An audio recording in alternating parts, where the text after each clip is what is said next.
Formal nang binuksan ngayong araw ang Tinalak Festival 2025 sa lalawigan ng South Cotabato sa pamamagitan ng masigla at makulay na Civic Military Parade.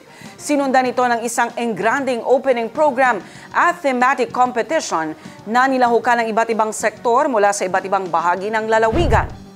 Ayon kay South Cotabato Governor Rinaldo Tamayo Jr., isang makahulugang selebrasyon ng pagsasama-sama ng mga mamamayan upang ipagdiwang ang mayamang kultura, kasaysayan at pagkakaisa ng lalawigan na isang malinaw na simbolo ng pagkakaiba-iba ngunit matibay na pagkakabuklod ng mga mamamayan ng probinsya. Nagpaabot din ng pasasalamat ang pamahalaang panlalawigan sa lahat ng nakiisa sa unang araw ng week-long celebration na tiyak ko manong mas magiging masaya pa sa mga susunod na araw. Happy Tinalak Festival 2025 sa mga taga South Cotabato.